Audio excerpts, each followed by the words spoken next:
Koirul. Ya, ya. Mau nanya Bang, Yesus itu pernah menikah atau tidak pernah menikah, Nggak ada dia menikah. Bang? Yesus yang lain yang pernah menikah. Contoh, Yesus Gabriel Oh, Jesus menikah, dia pemain sepak bola. Dulu dia main di Liverpool. Sekarang dia main di Chelsea kalau nggak salah. Nah itu Gabriel Jesus. Menikah dia. Baru Jesus Camacho di Filipina, presiden. Itu menikah dia. Tapi kalau Yesus Kristus nggak pernah menikah. Ya, oh, Yesus Kristus tidak pernah menikah. Katanya disuruh mengikuti Yesus. Ternyata Yesusnya tidak menikah. Itu gimana, Bang?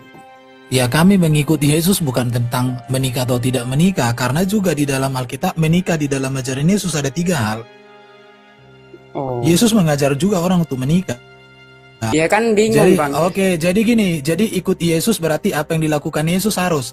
Sekarang kau pun sebagai Islam ikut Muhammad. Muhammad istrinya 11. Istrimu Ya. berapa? Coba Oh, istrimu itu berapa? Ah, jawab sudah. Istrimu satu, berapa? satu, Bang. Nabi Muhammad naik unta. Kenapa kau pergi ke sekolah naik sepeda motor buatan kafir? Kenapa kau naik kereta api buatan kafir? Kenapa kau naik mobil buatan kafir? Naik unta aja kau kayak Nabi. Itu kan di dalam Islam ada wajib dan bisa. Waduh, makanya jangan lelet. Nabimu istrinya lebih dari 4. Kenapa istrimu nggak lebih dari 4 aja? Kalau kutunjukkan nanti ada hadis 6 tahun, 9 tahun. Kenapa engkau keikutin aja? Mainkan 9 tahun. Kau bertanya yang produktif aja. Nanti di mirroring sama kau. Kalau kau bertanya yang baik. Ya, Iya, iya. Terus Yesus itu kan datang ke bumi ini untuk kebaikan lah, Bang. oh iya betul. Yesus tidak pernah mengajar orang yang buruk. Contoh, Yesus tidak pernah mengajar orang selingkuh. Yesus tidak pernah mengajar orang untuk cinta sama istri orang. Bahkan dalam ajaran Yesus itu mengatakan, siapa yang kawin dengan orang yang diceraikan, berzina, bayangkan. Kalau di tempat lain, disuruh diceraikan, setelah diceraikan diambil. Udah gitu turun lagi ayat. Itu di tempat lain. Ya, terus Bang, sebelum Yesus itu datang, terus agama apa yang dianut oleh manusia sebelum datang Yesus seperti itu, Bang? Kan pasti Yang bingung pasti, manusia yang sebelum Yesus itu. yang pasti bukan Islam. Tetapi yang disebut dengan agama monoteisme Abraham, percaya kepada Allah yang Esa, yang nama keagungannya Yahweh, yang menyatakan diri kepada manusia secara langsung. Itu agamanya. Oh, itu Jadi kan bukan Islam. sebelum datangnya Yesus, apakah mereka bersalah atau tidak bersalah, Bang? Ya manusia sejak Adam sudah berdosa, bro. Gimana sih lo? Manusia sejak Adam sudah berdosa. Makanya Adam itu tidak kalau Adam itu dosanya diampuni dia, ketika diutus dari surga, harusnya dia dikembalikan ke surga. Jadi karena Adam dan keturunannya sudah berdosa, maka nggak kembali ke surga lagi mereka. Iya, itu buktinya. Makanya di dunia lahir semua. Oh, sekarang Yesusnya itu ada di mana, Yesus orang Kristen itu? Yesus ada di surga, tetapi kuasanya di surga dan di bumi. Makanya ikutlah Yesus yang di surga, jangan kau ikut yang di alam kubur.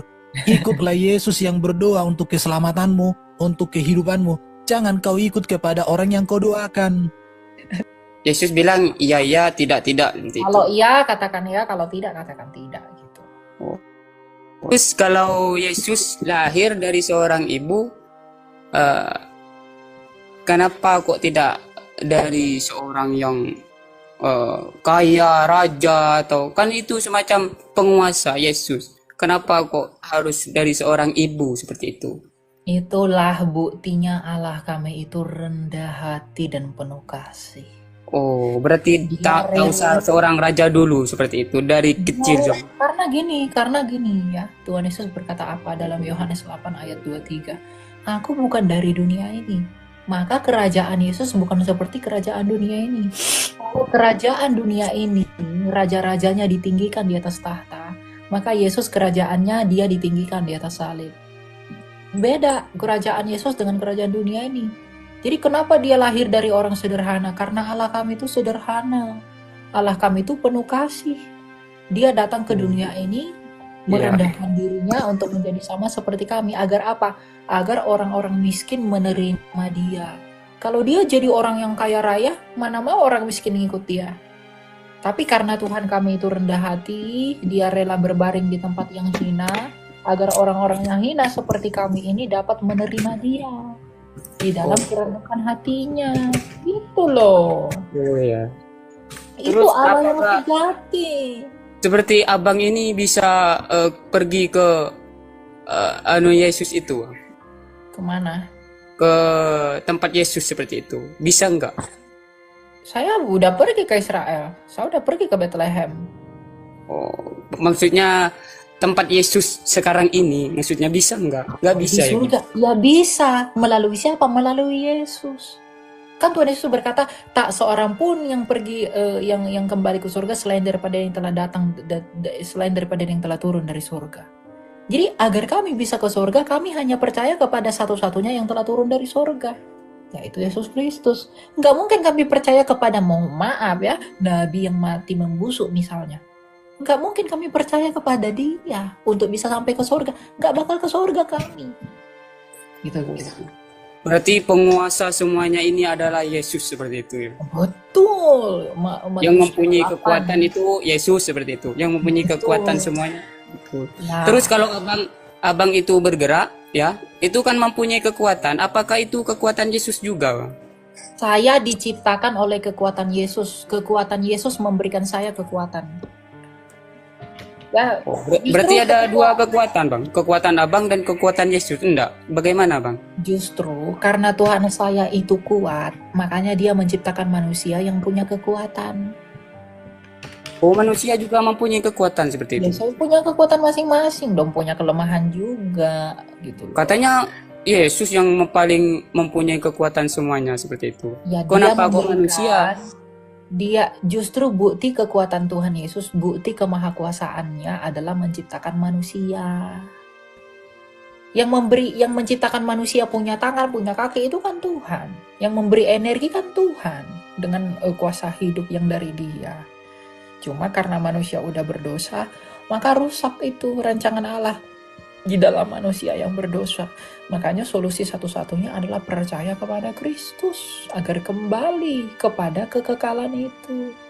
Nah, pertanyaan saya buat kamu, Koirul, kapan kamu dibaptis? Kapan kamu Kapan? percaya? Kapan aku percaya? Kapan? Oh, saya. Ya, saya diajarin oleh guru saya. Dulu kan saya kecil masih tidak berilmu. Nah, setelah diajari oleh guru baru percaya seperti itu, Bang. Nah, kapan kamu percaya Yesus sebagai Tuhan dan Juru Selamatmu yang telah bangkit dari antara orang? Kalau kamu pengen hidup, kamu harus percaya kepada Yesus yang telah hidup kembali. Itu pasti. Gitu. Kenapa, Bang, kok Yesus itu mati kok hidup kembali? Kenapa kok tidak hidup terus seperti itu? Itu dia membuktikan gini, Kak. Dia mati itu untuk menyelamatkan manusia dari kematian. Kalau kamu misalnya punya anak ya, terjebak di kamar gitu. Ya, Misalnya kamar kamu ada bencana gitu. Terus anakmu Iya. terjebak di kamar. Bagaimana Iya. cara kamu menyelamatkan anakmu itu? Masuk ke kamar Iya. kan? iya, masuk kamar langsung menolong, Bang. Langsung menolong, betul nggak? Betul. Iya kan Nah, kan. iya. Kalau misalnya anakmu tenggelam di lautan, kamu Iya. untuk menyelamatkan anakmu yang tenggelam di lautan, kamu pasti masuk ke laut kan? Iya. Nah, demikian juga, Terus? kalau Yesus mau menyelamatkan orang dari kematian, maka dia masuk ke kematian itu. Oh, kenapa kok Yesusnya yang harus menebus semuanya, Bang? Karena dia yang punya kuasa. Terus kepada yang kuasa seperti itu. Dia menebus itu artinya mengambil kembali menjadi miliknya. Kalau saya mau ngambil barang saya ini dari kamar menjadi milik saya mengambil ini kembali buat saya. Tuhan Yesus itu Iya. mengambil kembali manusia menjadi miliknya.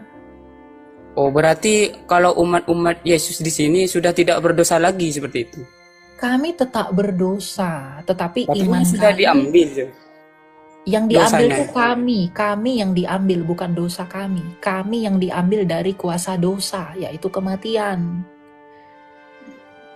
Dosa kami tetap ada, tetapi dosa yang ada pada kami tidak lagi berkuasa atas kami di dalam kematian kekal. Tetapi Yesus yang telah mengalahkan kematian itulah yang akan membebaskan kami dari kematian itu. Oh, berarti Itu abang lah. ini, abang berdosa, apakah abang juga akan masuk neraka seperti itu? Nggak ada ke orang percaya tuh nggak ada masuk neraka. Oh, Yang masuk berarti neraka tuh yang nggak percaya. orang yang percaya kepada Yesus tidak akan tidak akan masuk neraka seperti itu, Bang. Betul, karena apa? Karena dia sudah percaya kepada Yesus yang telah mengalahkan neraka. Wah, enak itu, Bang. Nanti Bang bisa berbahaya, orang bisa berzina karena dia Enggak. Gimana itu, Bang? Orang kalau mengaku percaya Yesus tapi bebas-bebas berbuat dosa, artinya dia enggak percaya. Orang yang percaya Yesus itu pasti melakukan perintah Yesus. Tuhan Yesus berkata, jikalau kamu mengasihi aku, kamu pasti melakukan perintahku. Perintah Yesus apa?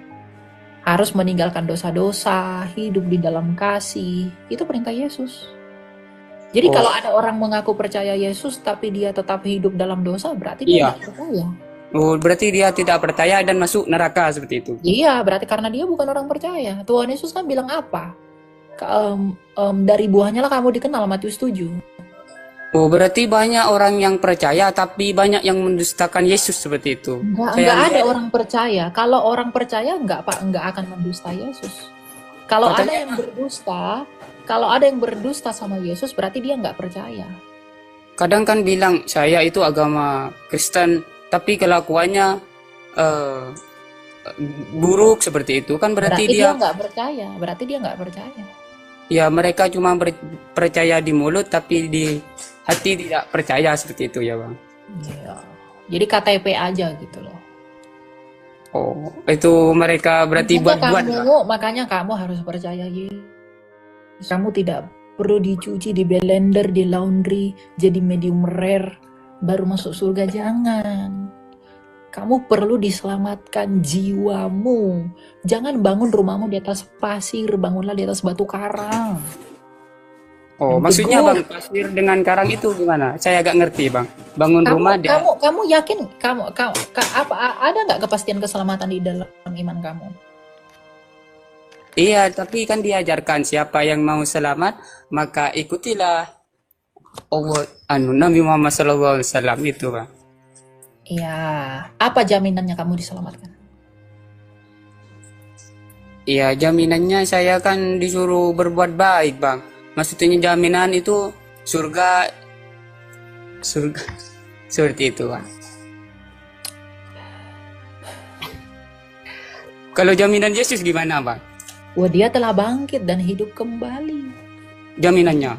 Itu jaminannya, oh iya. Artinya apa? Kematian tidak berkuasa atas dia. Maka agar tidak dikuasai kematian, kami percaya kepada Yesus yang telah tidak takluk kepada kematian.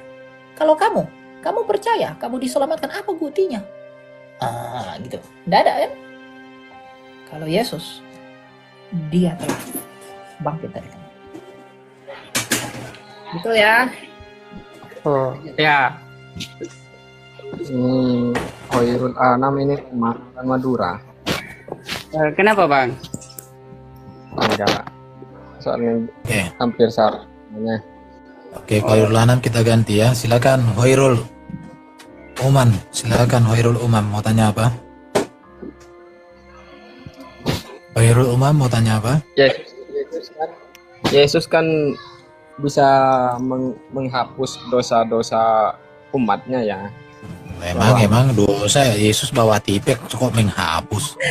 Jadi sudah terjamin, Salah kau salah. Yesus itu berkuasa. Jadi bukan menghapus dosa, emang menghapus dosa pengikutnya.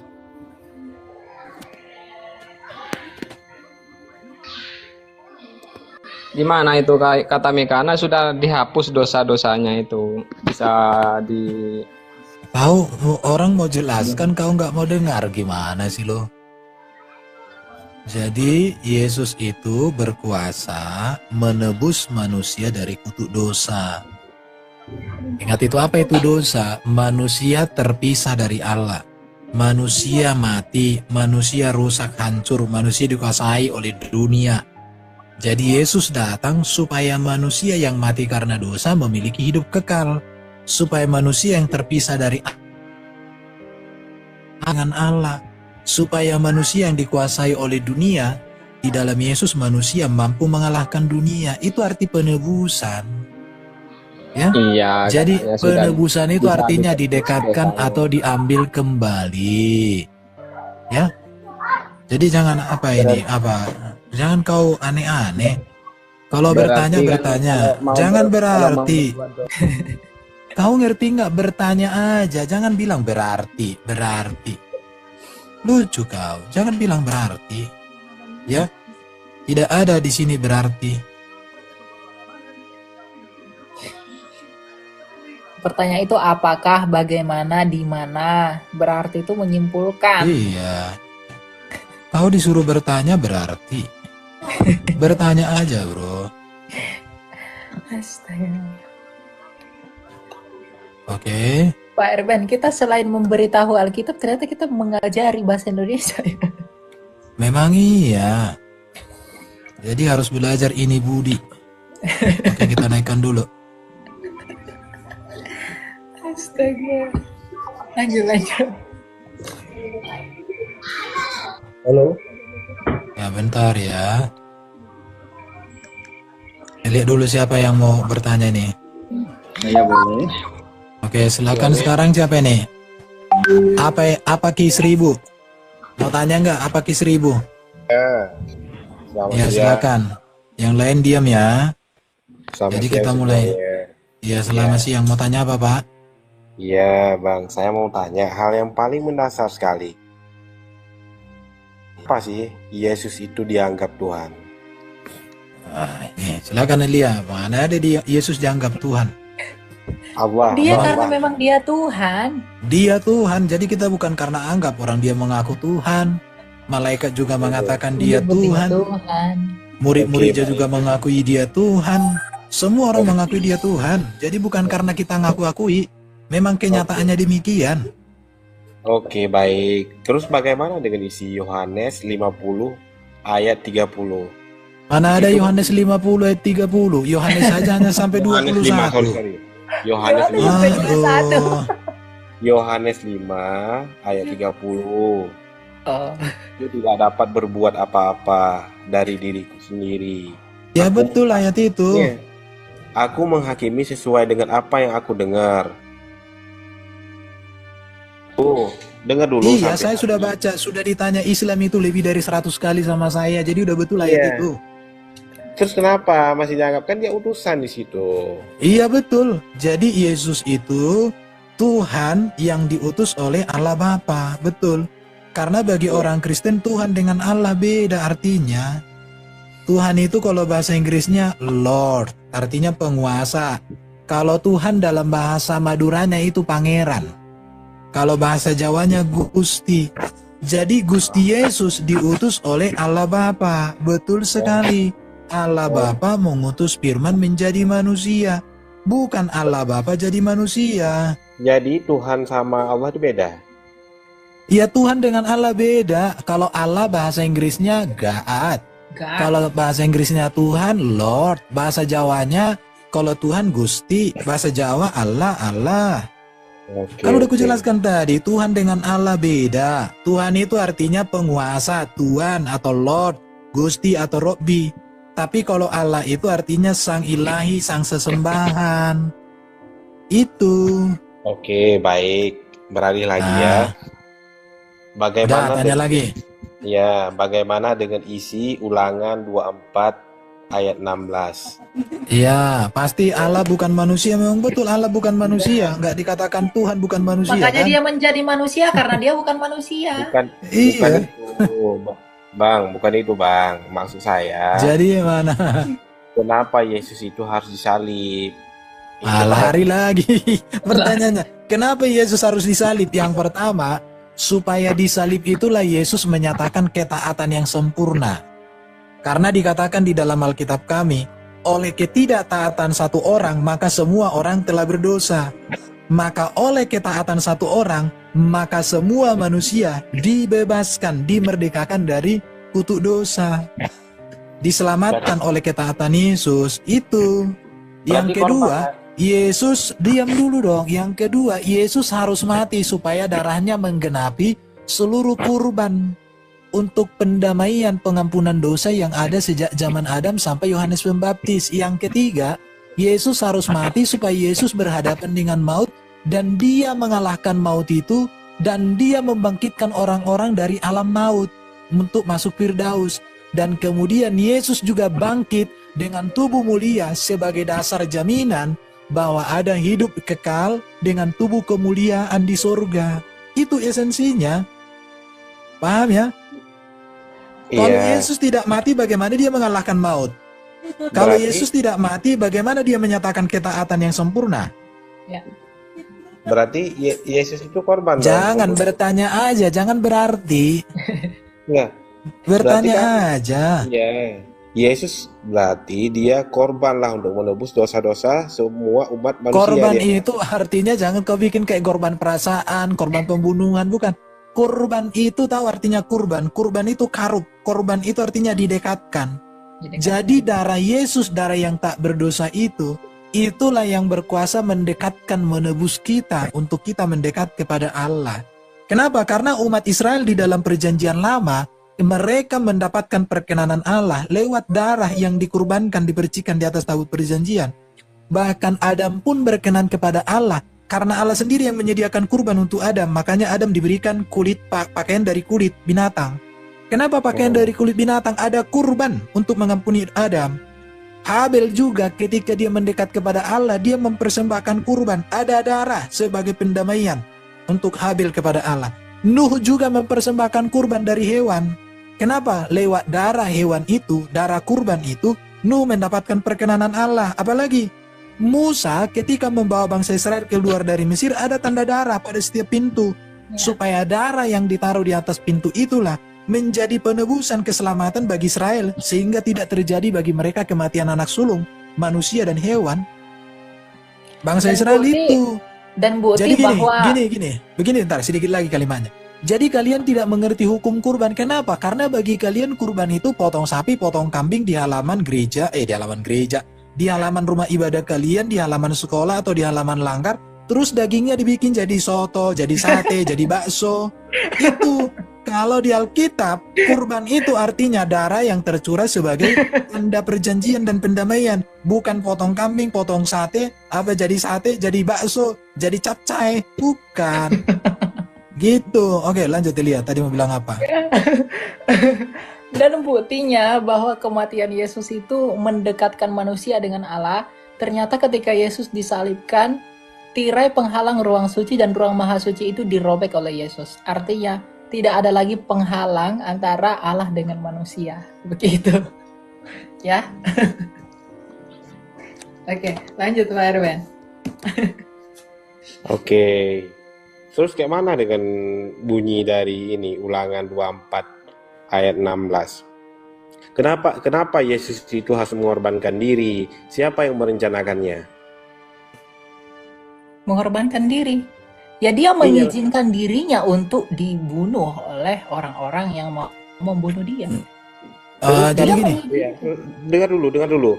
Kalau dia mengizinkan, kenapa dia saat disalib mengeluarkan kata-kata Eli Eli ma sabachthani? Kalau dia ikhlas, Eli Eli lama sabahtani diucapkan Yesus itu untuk menggenapi nubuatan Daud. Kita baca Mazmur 22 ya. Jadi Daud itu bilang begini, Mesias yang akan datang nanti, dengar ya. Mesias yang akan datang, jadi 1000 tahun sebelum Yesus disalib, Daud bernubuat. Nanti Mesias yang akan datang itu akan mengucapkan Eli Eli lama sabahtani di Mazmur 22. Ya. Nah, Mazmur 22 ayat 2. Allahku, Allahku. Oh, ayat 1 dulu ya. Untuk pemimpin biduan menurut lagu Rusa di Kala Fajar, Mazmur Daud. Allahku, Allahku, mengapa engkau meninggalkan aku? Aku berseru tetapi engkau tetap jauh dan tidak menolong aku. Nah, lalu Dia mengucapkan ini pada waktu apa? Ya, kita lihat di ayat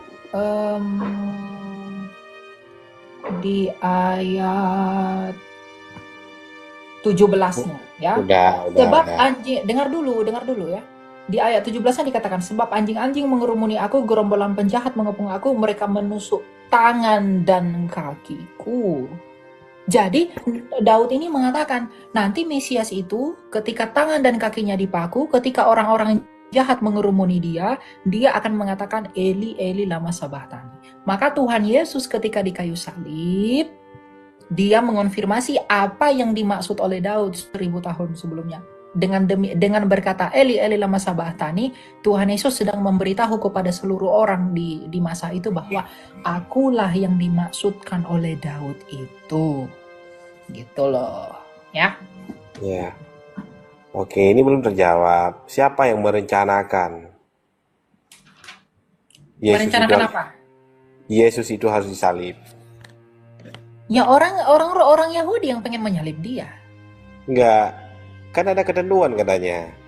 Dia khusus datang dalam bentuk wujud manusia untuk menebus dosa umat manusia. Iya, dia datang untuk menyelamatkan manusia dari dosa. Tapi kan yang membunuh dia kan bukan Tuhan yang membunuh dia. Yang membunuh dia adalah orang Yahudi melalui Roma. Itu maksudnya kayak gini. Ketentuannya kayak mana? Siapakah yang merencanakan dari awal? Apakah Allah kah yang merencanakan? Dia harus datang dalam bentuk wujud manusia, kemudian harus disalibkan. Iya, dia menjanjikan anak laki-laki itu. Kenapa? Dari awal. Jadi memang harus dengan dibunuh. Perencanaan memang bunuh diri. Bunuh diri itu cari mati, Pak. Tuhan Yesus itu mengizinkan dirinya dibunuh. Kan memang direncanakan, katanya kan dari Allah Dia merencanakan inkarnasinya ke bumi, bukan merencanakan agar dia dibunuh. Dia dibunuh itu karena kehendak manusia pada waktu itu. Karena nggak suka dan benci dengan Yesus, Sanhedrin merasa tersaingi dengan Yesus dan menganggap Yesus sebagai ancaman, makanya dia mau membunuh Yesus. Dan Tuhan Yesus mengizinkan dirinya dibunuh agar dengan jalannya dibunuh dia dapat menaklukkan kematian itu. Jadi bukan tidak melibatkan kehendak manusia. Tuhan Yesus itu mengizinkan dirinya dibunuh orang itu, dia tahu dia akan dibunuh, tapi dia mengizinkan dirinya untuk dibunuh agar dengan keinginan orang itu untuk membunuh dia bisa masuk ke dalam kematian untuk membebaskan manusia dari kematian itu. Jadi bukan bunuh diri, mana ada bundir mengizinkan dirinya dibunuh. Beda. Kalau bundir itu cari mati, ngegorok dirinya sendiri. Tuhan Yesus nggak ngelakuin itu.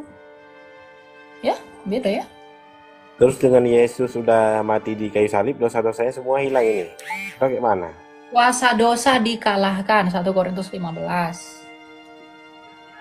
Jadi umat Kristen ini nggak berdosa lagi lah, karena udah ditebus kan? Bukan nggak berdosa, kuasa dosanya, upah dosanya yang sudah dikalahkan. Upah dosa apa? Roma 6, maut. Mautnya dikalahkan oleh Tuhan Yesus. Karena buah dari dosa itu adalah maut itu. Nah, Tuhan Yesus telah mengalahkan maut melalui apa? Kebangkitannya. Dengan hidup kembali, karena keinginan maut adalah mati. Tapi Tuhan Yesus, dia masuk ke dalam kematian itu dan mengalahkan kematian itu melalui kebangkitannya. Maka setiap orang yang berdosa, yang mati, harusnya percaya kepada Yesus agar dia, meskipun sudah mati, akan memperoleh hidup sebagaimana Yesus telah hidup kembali. Gitu loh. Makanya garansikan jiwamu kepada yang telah hidup dari kematian, yaitu Yesus Kristus. Jangan garansikan jiwamu kepada orang yang masih perlu kamu doa-doakan, kepada orang yang masih membusuk dimakan belatung. Nggak ada jaminan gitu loh. Maaf Kak, boleh nyambung? Lo kemana? Kau udah pergi dia? Ya udahlah. Berikutnya ya. Halo. Ya, boleh nyambung Kak? Oke, sekarang ini Hasim. Hasim, silakan Hasim. Hasim. Silakan Hasim. Najib. Hasim. Ya, tidak ada. Fafa Fufu, silakan Fafa Fufu. Fafa Fufu, monggo silakan Fafa Fufu. Fafa Fufu. Halo. Fafa Fufu. Halo. Ya, Iya, Fafa Fufu monggo. Iya. Silakan bertanya. Boleh nyambung tadi kan upah dosa sudah maaf kalau saya salah, sudah dihapus ya, sudah ditebus atau Kuasa dihapus. dosa udah dikalahkan. dikalahkan. Ah, maksudnya kalau sudah percaya terus melakukan dosa lagi, tetap sudah nggak di laundry lagi tadi kalau istilahnya Bang RB ya. Ya Pak Erben ditanya tuh, laundry katanya. Gak ada di laundry. Jadi gini ya. Yesus sudah mengalahkan upah dosa itu, yaitu dengan kebangkitannya dari antara orang mati. Jadi setiap orang yang percaya kepada Yesus, maut tidak berkuasa lagi atas hidupnya. Karena ketika orang sudah percaya Yesus sebagai Tuhan Juru Selamat, maka dia dijamin oleh Yesus memiliki hidup kekal. Tapi bedakan antara dosa dengan perbuatan dosa. Kalau perbuatan dosa itu kan mencuri, mengambil istri orang, kawin kurang umur, itu ditanggung masing-masing. Contoh kayak Syekh Puji kemarin itu kawin dengan anak usia 8 tahun di penjara dia. Ditanggung perbuatan dosanya. Tapi kalau di Kristen, perbuatan dosa itu ditanggung masing-masing. Tetapi kodrat dosa dan upah dosa itu hanya bisa diselesaikan oleh Yesus. Karena tidak ada manusia yang berkuasa mengalahkan maut. Hanya Yesus yang bisa naik ke surga, membawa manusia lain untuk ikut ke surga. Hanya Yesus yang menjamin manusia masuk surga. Paham ya? Maaf Bang, Oke. saya masih belum paham Bang. Ya, Kalau yang tidak paham mana? ya tadi kan disampaikan kalau masih melakukan kejahatan, dosa ditanggung masing-masing. Iya, Ya, perbuatan dosa. Kau nggak Ya. ngerti? Dosa itu keadaan manusia yang sudah rusak, sudah tidak sempurna, terpisah dari Allah. Itu dosa, hamartia, melenceng. Tetapi kalau perbuatan dosa itu ditanggung masing-masing. Perbuatan dosa itu contoh begini ya. Kamu mencuri.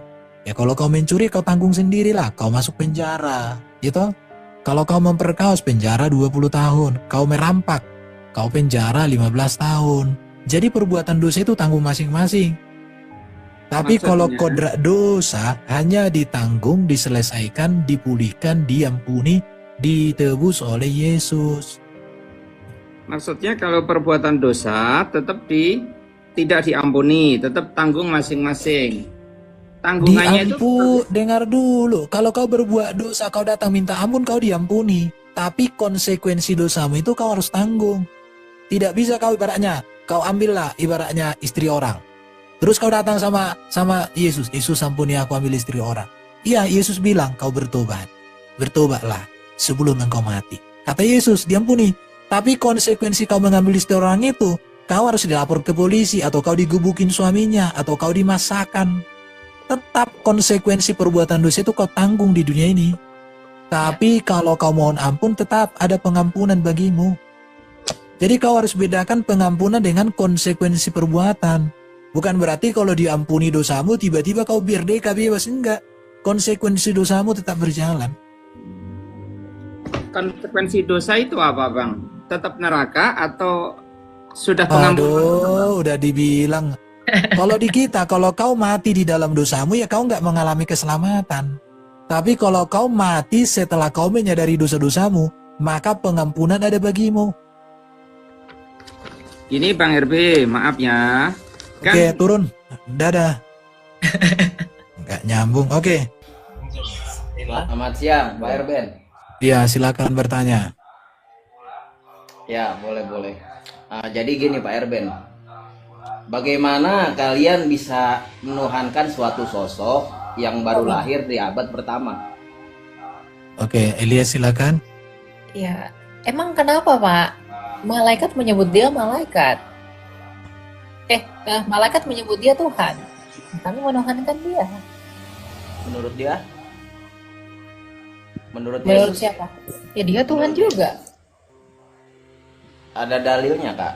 Yohanes 13 ayat 13. Bukankah Kyrios itu dipanggil bisa untuk Musa, pernah dipanggil untuk tuan tanah, pernah Betul, juga Tuhan. apa namanya dipanggil Kyrios itu, untuk sebentar, Kyrios pernah itu. juga ditujukan untuk pemilik keledai gitu loh. Jadi Kyrios ini Oke. ternyata umum kayak lihat. Oke. Sekarang kita buka Yohanes 8 ayat 23. Yesus berkata, "Dia bukan dari dunia ini." Siapa yang bukan dari dunia ini? Oke, baik. Kak Elia mengatakan pernah mengatakan ya bahwa klaim Oke, berarti teologis. tunggu dulu dong. Yesus berarti Tuhan karena dia bukan dari dunia ini. Oke, lanjut. Yang kedua.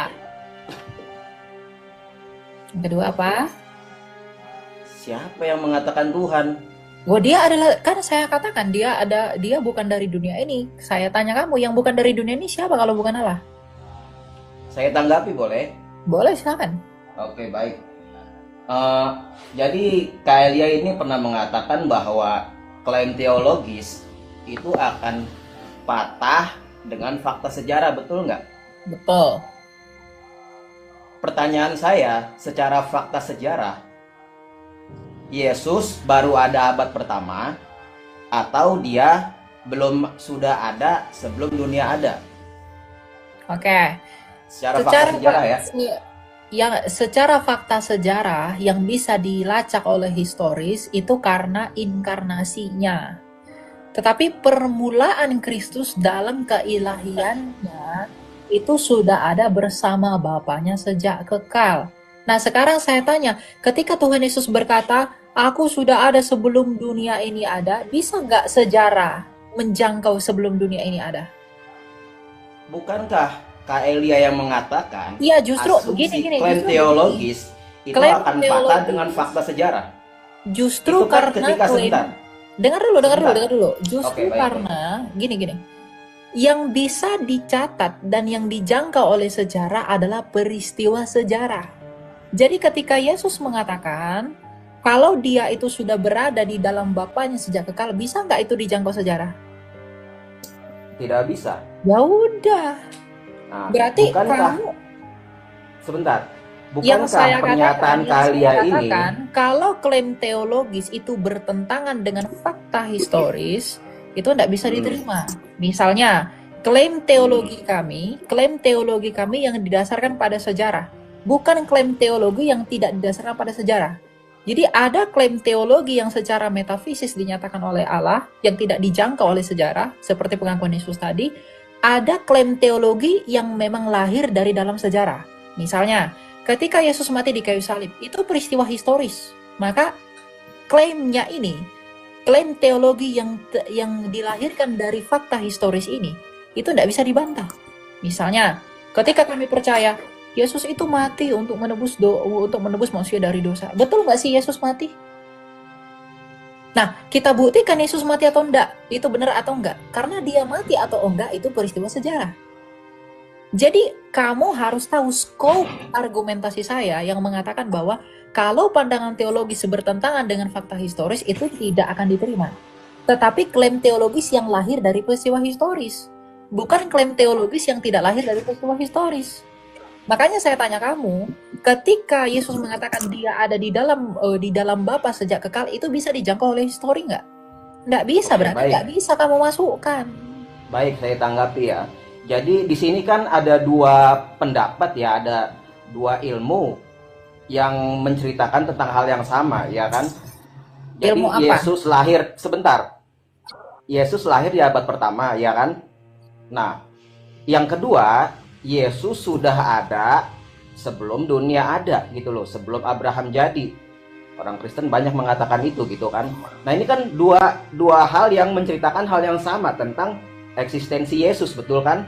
Nah, di sini secara fakta Yesus baru ada abad pertama, ya kan?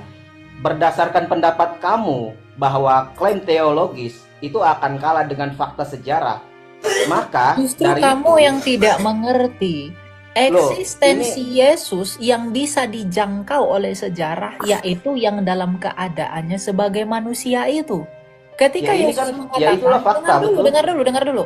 Ya, Ketika baik. Yesus mengatakan dia ada sebelum Abraham ada, itu apakah merujuk kepada inkarnasinya atau teofaninya? Itu Loh, saya nggak bertanya tentang Nah justru itu. itu. Saya Kamu bertanya tidak tentang memahami. pribadi Yesus. Kamu Saya tidak bertanya memahami tentang pribadi Yesus. pribadi Yesus yang mana dulu, ketika dia sebagai firman atau ketika Ya dia si sebagai manusia inkarnasi? Yesus, si orang ini yang bernama Ya, Yesus berarti ini. kalau pribadi Yesus yang punya dua kodrat, dia tidak ada di dalam sejarah sebelum dia menjadi manusia. Nah, berarti teologis ya. Ya, iya, baik. Berarti dia masih firman, belum Yesus, belum disebut nama Yesus, karena nama Yesus nama inkarnasi firman. Ya itu teologis kan. Ya, teologis. Nah, secara fakta yang diimani, yang dipercayai oleh seluruh umat ya kan, termasuk umat Muslim, termasuk umat Yahudi ya kan. Secara fakta sejarah Yesus baru ada di abad pertama. Fakta Jadi, sejarah asumsi di teologis- abad pertama, fakta sejarah di abad pertama adalah inkarnasinya Kristus yang menjadi manusia. Kalau dia belum berinkarnasi, itu bukan histori, Dodol. Makanya Iya. nggak bisa dimasukkan dalam histori. Ngerti nggak? Itu kan keimanan Kristen Kak Elia, Ya inkarnasi iya, justru Yesus, ya kamu kan inkarnasi. tanya keimanan kami. Saya nggak Kenanya tanya. teologis dong. Kenanya teologis dong. Ya memang teologis, tapi Nah, tapi teologis inkarnasi, beradu dengan fakta menang tapi mana? inkarnasi Yesus itu historis. Loh, inkarnasi sejarawan Inkarnasi mana Yesus yang historis nggak? Inkarnasi Lah, Yesus nggak historis historis. nggak? gimana sih? Enggak, saya tanya, inkarnasi Yesus itu historis enggak? Yang manusia lahir abad pertama. Di manusia lahir abad pertama, betul. Inkarnasi Nah, iya itu historis. Ya Nah, iya, sebelum historis. Abraham sebelum Abraham ada dia sudah ada, itu Itu historis atau teologis. teologis? Itu bukan Nah. inkarnasi. Nah, bukankah teologis bertemu dengan fakta sejarah menang fakta sejarah, betul? Iya, tetapi kan sejarah nggak bisa menjangkau teologi itu. Justru itu Kak Elia, kan Kak Elia pernah mengatakan Yang saya ya kan, katakan, klaim kalau teologis klaim itu akan teologi, patah dengan fakta sejarah, betul? kalau klaim teologi itu bertentangan dengan fakta sejarah, itu baru yang tidak bisa diterima. Masalahnya, Dan justru itu sejarah- bertentangan Kak Elia. dengar dulu.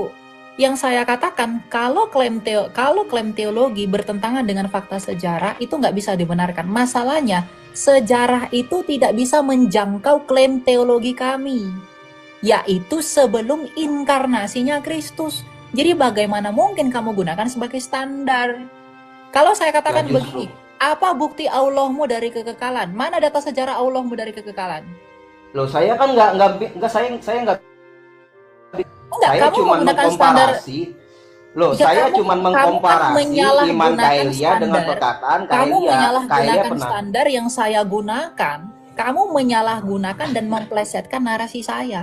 Saya mengatakan, kalau klaim teologi bertentangan dengan fakta sejarah, itu yang tidak bisa diterima.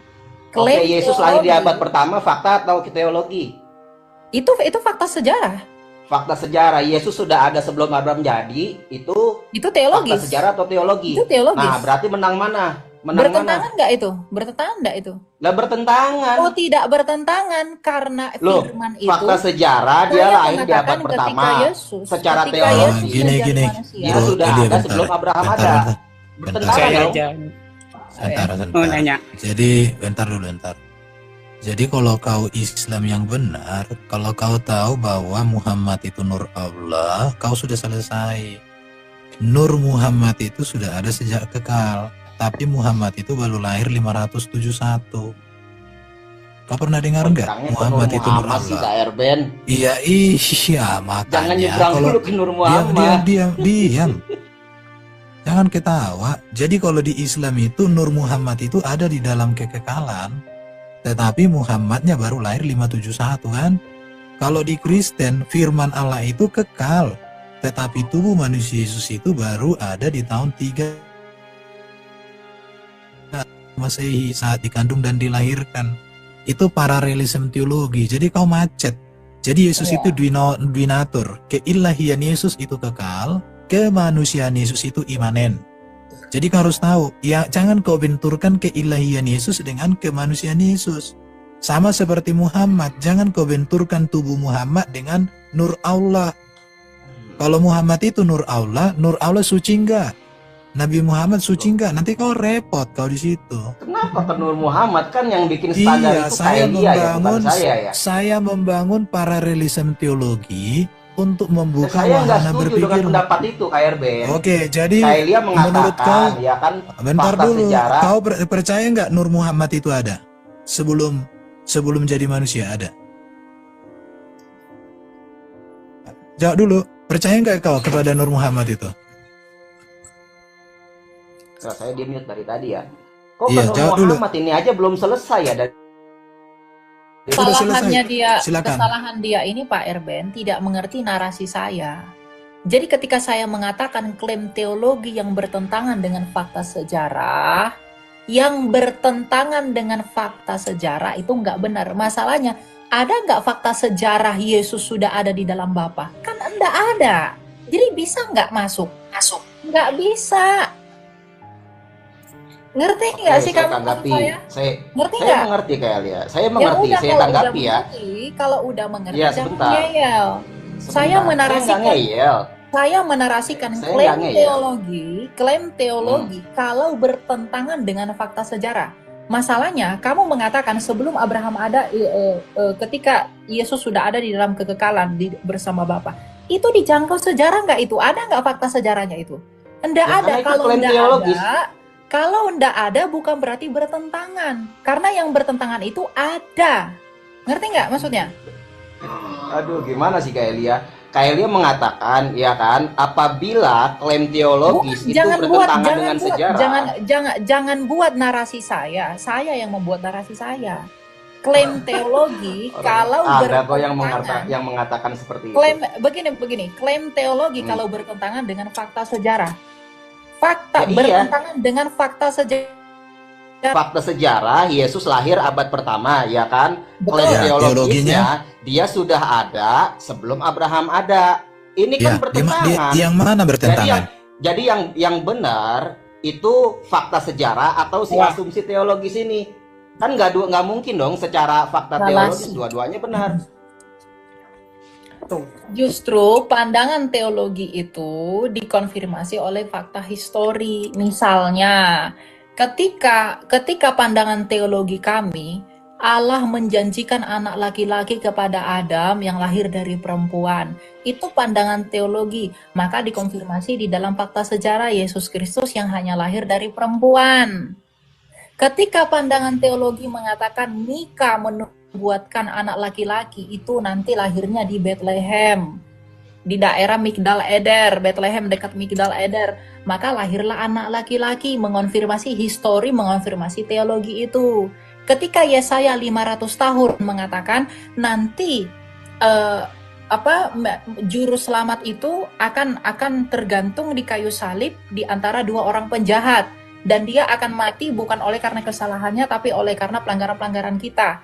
Maka pandangan teologi yang 500 tahun sebelum Yesus itu dikonfirmasi oleh kematian Yesus secara historis.